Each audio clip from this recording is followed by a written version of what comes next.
Hello and welcome to Maxim Foods Inside Track. February already, who could believe we're well and truly into the new year. Hope everyone's doing well. Let's have a look at what's happening in dairy. Let's start off with whole milk powder. So we have seen a gradual increase from China or North Asian buyers over the last sort of two to 3 months on the GDT events. It was sitting around, China was sitting around 35% participation end of November and December, and it's gradually got up to 60% as of last night's event. So we do see continued participation. It hasn't been a huge jolt as some may have expected, but it is some promising signs of improvement in demand.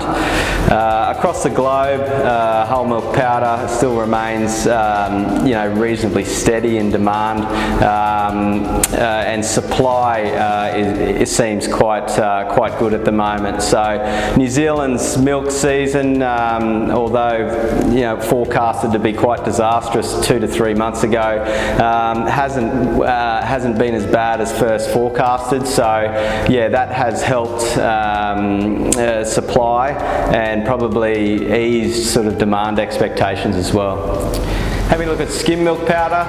So skim milk powder, there doesn't seem a lot of activity. There was a promising result on GDT last night with an uptick of a few percent. So that was a little unexpected out of all the commodities. Yeah, skim still seems the most bearish. US skim has, on the futures market, has had a bit of an uplift, which is promising. In the EU, supply is still reasonably abundant because of North Asia still very quiet in demand on skim. We're seeing quite a surplus of skim globally, so you'd have to predict in the next 3 to 6 months that skim will flatline or perhaps drift off a little, unless there is a significant uptick in demand. Moving across to butterfat, in the EU, butter has been in a bit of a free fall over the last 6 weeks, and yeah, demand had really fallen off, supply had been good, so pricing had really fallen off a cliff, if you will.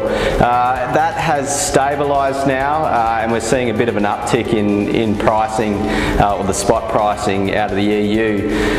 We've seen some short-term demand, probably a lot of traders and end users seeing some good value in that in the EUs, hence diving back in and buying. So yeah, it seems to have hit a bit of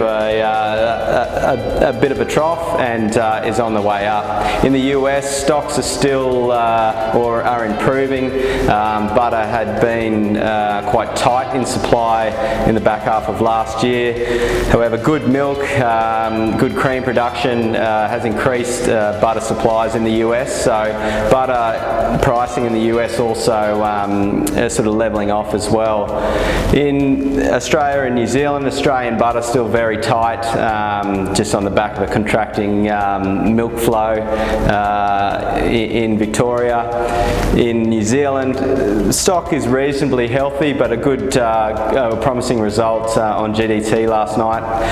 Once again, the same as whole milk, we saw some buyers coming back on and driving that the butter and AMF price up a few percent, which is probably the most promising sign we've seen in New Zealand butter over the last sort of 2 to 3 events. So in terms of a short or medium-term outlook, out of all the commodities, butter, fat seems to be probably something that is a bit more stable, and yeah, we may see a bit of an uptick over the next 2 to 3 months.